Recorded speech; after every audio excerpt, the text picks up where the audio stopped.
Bugün bizim büyüklerimize hürmet etmemiz gereken, saygı göstermemiz gereken yılın 365 günü de bizim buna dikkat etmemiz gereken bir konuyu konuşuyoruz.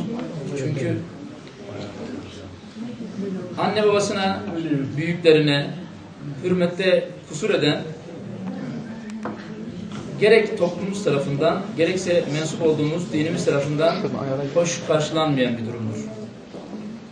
Biz eğer hayırlı evlat olacaksak, faydalı evlat olacaksak, anne babalarımıza, büyüklerimize hürmette kusur etmememiz lazım. Geldiğimizde bitirdik bu binayı. Bugün içinde oturuyoruz. İnşallah bu sene yeni başlayacağımız Aile ve Sosyal Politikalar Bakanlığımızın desteklediği bir projeyle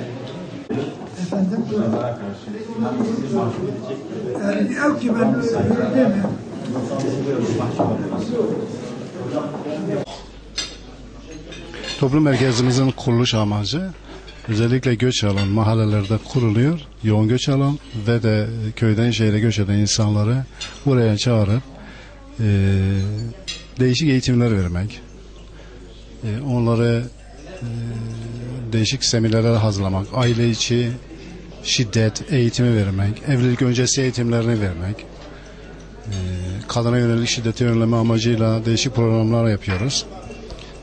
Bu ve buna benzer değişik programlar, çocuklara yönelik, yaşlara yönelik, engellilere yönelik hizmetlerimiz, faaliyetlerimiz, etkinliklerimiz devam ediyor. Önemli gün ve haftaları kutlamalarını yapıyoruz bunlara yönelik.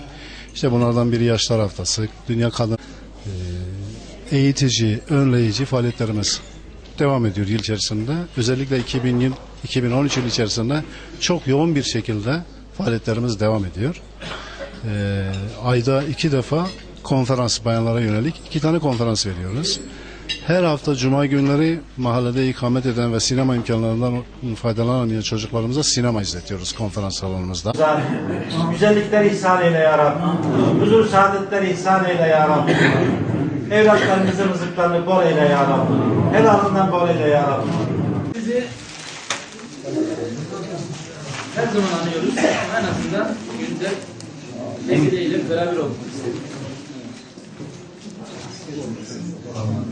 دو بايونز جرا شي حسبك اختیاری تشکی چایه؟ الحمد لله شكر اختياري امري خديه ام زمان كي جنج بون ام زار بون اجا امري خدي بو وانا از خدای تعالی اختياري دا سرما الحمد لله ام اختيارن چه نصیحتی ولمت کن؟ والله مريض جرا جدو باوي خو حسبك سايجي بك جدو باوي خرا مرج اوز زار خو حسبك جبوي خدي خدای تعالی متوی هوا حضور خدا نده شرمه اجمع جميع Müslümanı ümmete Muhammed razı ve ana baba da dahil başta olmak üzere bütün büyüklerin biz hayır dualarına muhtacız. Onların beli bükük oluşu, saçlarının ak oluşu göz ardı edilmemeli. Onların el öpülmeli. Daima gönülde, hatırda tutulmalı. Hizmetlerinde ihmalkarlık bulunmamalı. Babasını ve anasını kaybedenlerden gençler sorsun. Ah anacığım, ah babacığım sözleri bizim gibi yaşlar tarafından çok söylenen sözlerdir. Gençler bu fırsatı kaçırmamışlardır. Bu fırsatı ganimet bilsinler.